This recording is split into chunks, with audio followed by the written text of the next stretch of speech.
Cassie Cage's impressive victory over Shinnok led Raiden to give her a new important task: hunting down a soul stealer. Cassie did not have to be told that the suspect could be a resurrected Shang Tsung. Having tracked him from the site of his last known assault, Cassie confronted the withered old man. He fought desperately but was ultimately defeated. As the old man lay dying before her, Cassie asked his name. With a mixture of sadness and relief, he whispered, "Shujinko."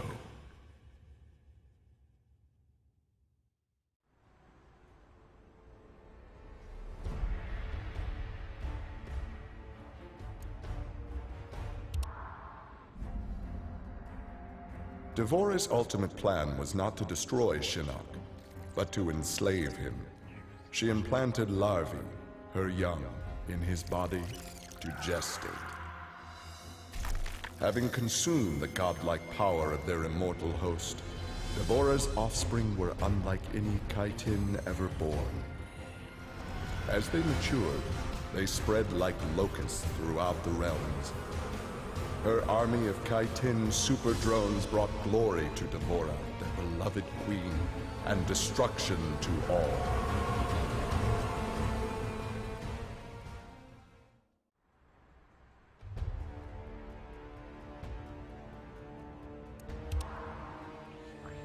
Alone once more, Ermac searched the labyrinthine corridors of Shao Kahn's old fortress, searching for the source of a faint voice calling to him. Suddenly, a wisp of dust brushed his chest, wrenching free one of his many souls.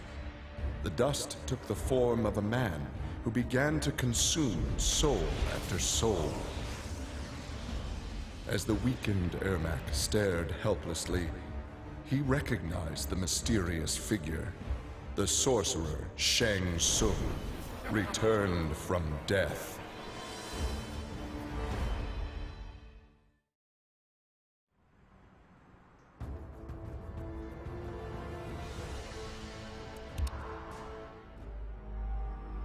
Nearly 150 years ago, Erron Black had been hired by Shang Tsung to assassinate an Earthrealm warrior. In return, Shang had slowed Black's aging process. He could therefore afford to be patient. If an employer wanted someone dead, they would be in time. A team of young Earthrealm warriors had caused Erron Black's current employer, Kotal Khan, much inconvenience. With the patience of a viper, Black eliminated them all.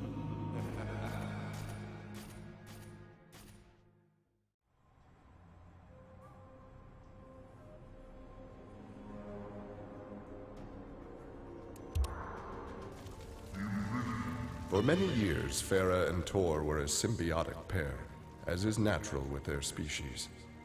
But that bond was broken when Farah came of age and began the Great Transformation. Farah Tor returned to the Tarkatan Wastes, where Farah began her metamorphosis.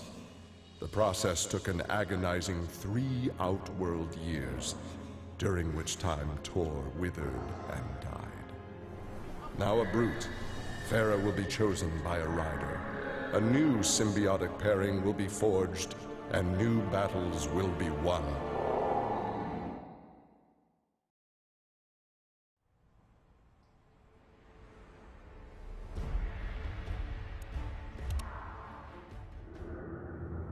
The Shokan had become outcasts for refusing to aid either side in the Outworld Civil War. But with the conflict over, Prince Goro decided to re-enter the political landscape. Kotal Khan's armies were weak from years of battle. Melina's rebels were scattered. It was an easy matter for the Shokan to seize control. The newly crowned Emperor Goro had his rivals exterminated. No Aztec, Kaitin, Edenian, or Tarkatan would usurp his throne.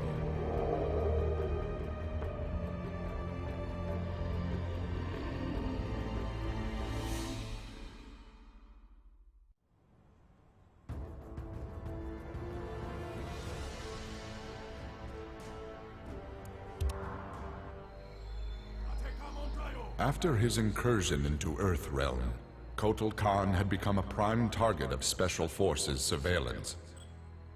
Jackie Briggs was assigned to monitor his activity. Jackie followed Kotal Khan to an equatorial jungle, where he entered a hidden pyramid. Inside, he retrieved a glowing crystal skull. Jackie attacked the Emperor and raced away with the object. Jackie was praised for her work, but couldn't help thinking her interference was what Kotal Khan had wanted all along.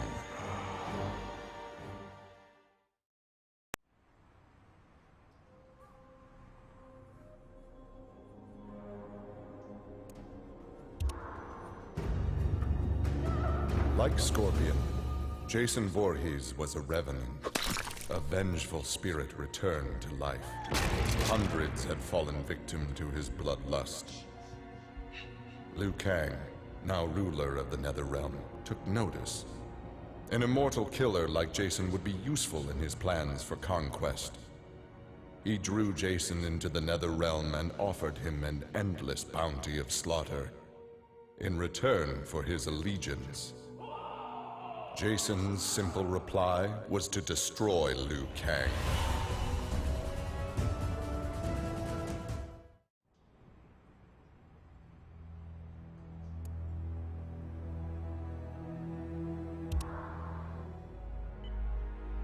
After Shinnok's fall, the hospitalized Johnny Cage asked Jax to fill in as leader of his squad. Jax agreed. It was a chance to spend time with and protect Jackie. Boarding their transport after a routine mission, Jax's greatest fears were realized as the mercenary Aaron Black sprung from the cargo bay and fired on the young heroes. Fortunately for Jackie and company, Jax's quick reflexes and bulletproof arms deflected the assassin's rounds.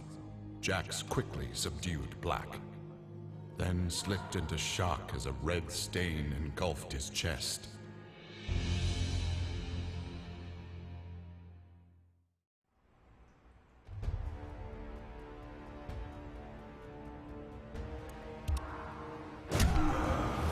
Johnny Cage's life had turned out to be stranger than any science fiction film, but he knew the final scene was approaching. With Raiden's direction, Johnny was able to sail to Shang Tsung's abandoned island fortress, where his adventure had begun, to contemplate his future. Amid the rubble, Johnny found an ancient tome. Its pages revealed that Shang Tsung had unraveled the secret to Edenian long life.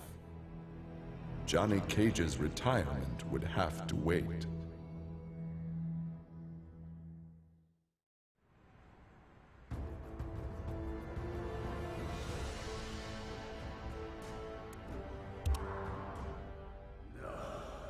Kano had always been a survivor, but even he would one day succumb to fate. His ideals of ruthless terror would die with him, unless he could pass on his methods to a new generation. Combat, weapons, high-tech sabotage, torture, all would be part of the curriculum. But before his students could learn his techniques, Kano would beat the weakness out of them. They would understand, or die trying. Kano's first pupil? His own son. Class was now in session.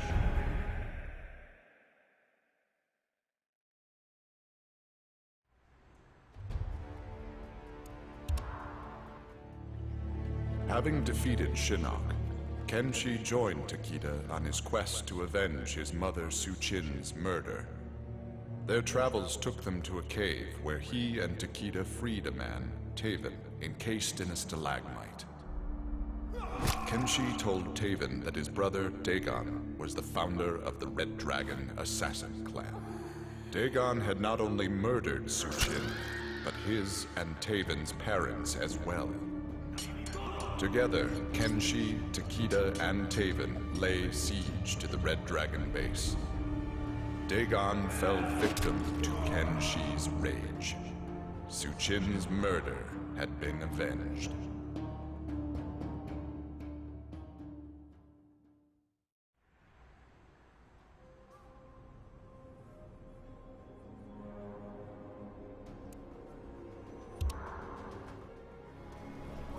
Kitana found herself walking the streets of a magnificent, shining city. This was Edenia, a realm freed from Outworld, and Kitana was its beautiful queen. This was the timeline unaltered by Raiden. Earthrealm had been destroyed by Shao Kahn, but Kitana had survived Armageddon and united the other realms to destroy him. Long-lasting peace was the result. Kitana awoke from this vision to find herself in the Netherrealm. She was not the queen of Edenia, but a revenant of hell, and she hated Raiden for it.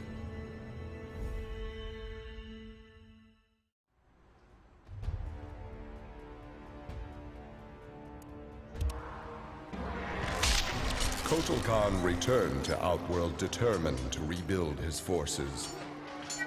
But Raiden defeated him in a surprise attack and claimed dominion over Outworld. Desperate, the Emperor called upon the Elder Gods to aid in preserving his sovereignty. They granted his request, invoking the most sacred of contests. Now, once every decade, Kotal Khan must enlist his greatest defenders to face Raiden's challengers in mortal combat.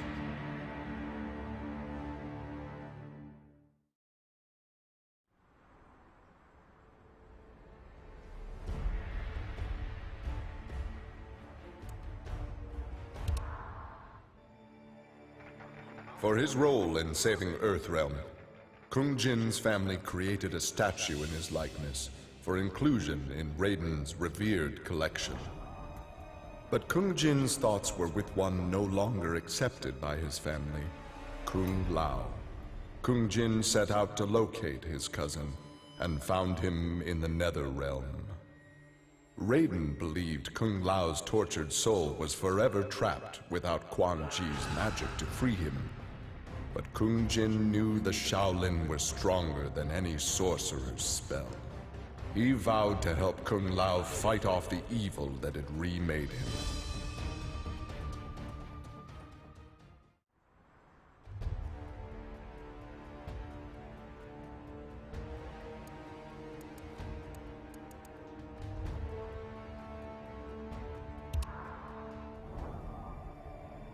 After Shinnok's defeat, Kung Lao found himself trapped in the Netherrealm, his soul corrupted by Quan Chi's dark magic.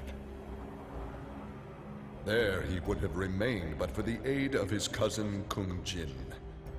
Together, their Shaolin strength repelled the evil sufficiently enough for Kung Lao to escape that dark realm and control his inner demons.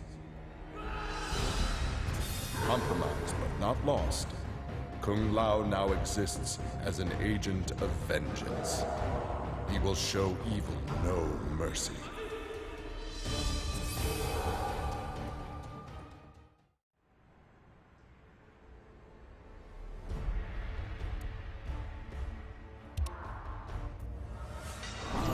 With Shinnok defeated, Liu Kang explored the Netherrealm, a world that, without Shinnok's controlling power, had descended into chaos.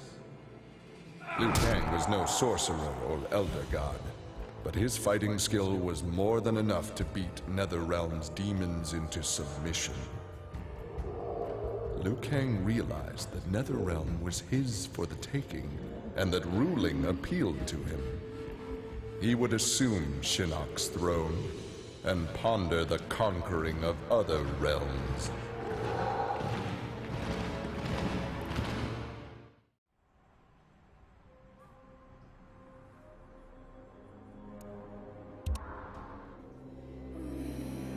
Overcome with exertion, Melina collapsed and felt her soul gliding through the ether. She awoke in an incubation chamber. Nearby were countless others, each containing an exact copy of her. Melina found she could read each being's mind and they hers. They quickly realized the benefit of so many fierce warriors sharing one mind. As they plotted revenge on their enemies, the architect of the Melina's awakening laughed quietly.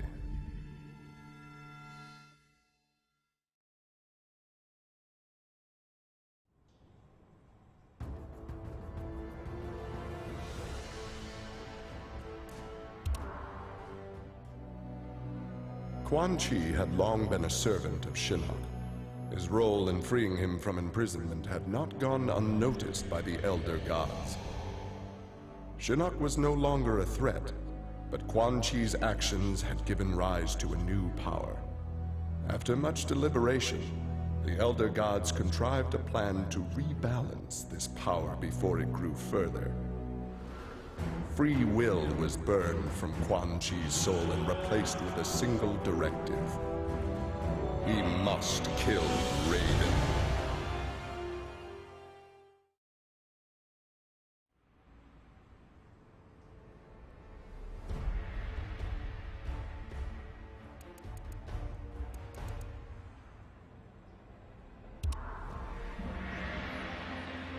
After millennia of fending off Earthrealm's enemies, Raiden began to wonder if defense was the best path to peace.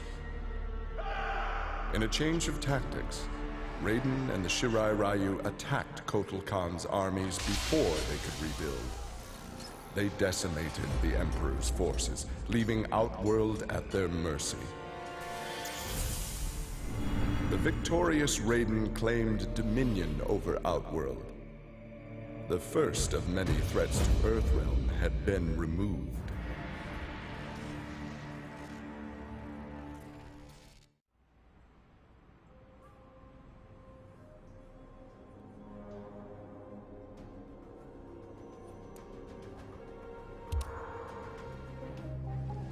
After Shinnok's defeat, Reptile was ordered to Earthrealm by Kotal Khan to assess the damage. Such intel could prove useful in future conflicts. Stumbling upon a collapsed cavern, exposed during the crisis, Reptile was shocked to see raptors emerging from within. Unlike the rest of his race, these raptors had never left Earthrealm for the doomed realm of Zaterra, and thus had remained safe and hidden. Alone no more, Reptile vowed to remain with his rediscovered people and reclaim their Earthrealm homeland.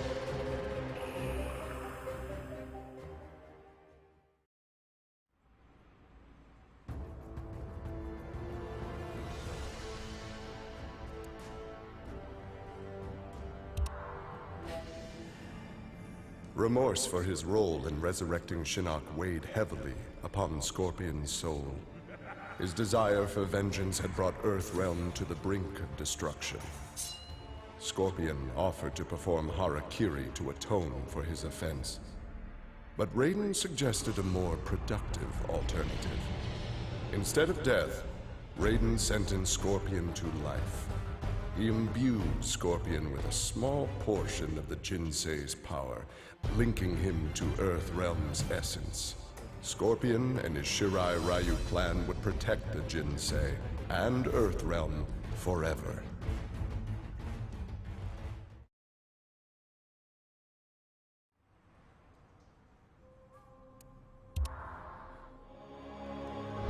Earthrealm belonged to Shinnok. It became the staging area from which he would finish his war on the Elder Gods, which began eons ago. The Elder Gods had lied to the denizens of the realms. They were not individual beings, but merely parts of a greater collective known as the One Being. Shinnok would merge the realms and awaken him. Whole once more, the One Being devoured the Elder Gods. Shinnok watched with satisfaction. This reality had finally come to an end.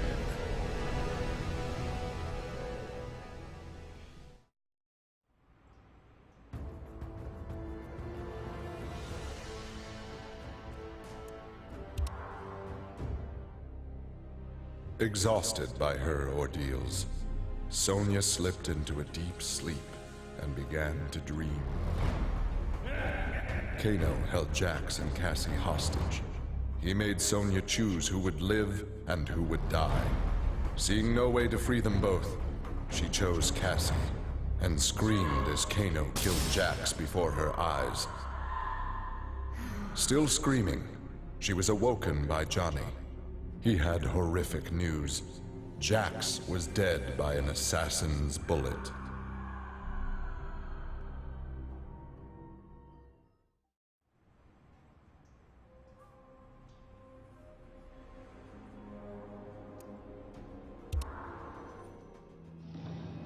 Grandmaster Sub-Zero knew his Lin Kuei clan would need more than martial arts to stave off future threats to Earthrealm. In the frozen reaches of Outworld, he found the answer. A female frost dragon with a clutch of eggs. With his ability to freeze, Sub-Zero hatched the Dragonlings. They accepted their Lin Kuei masters and their training as combat mounts. With a force of dragon riders, the Lin Kuei's ferocity became legend. None dared risk conflict with Earthrealm.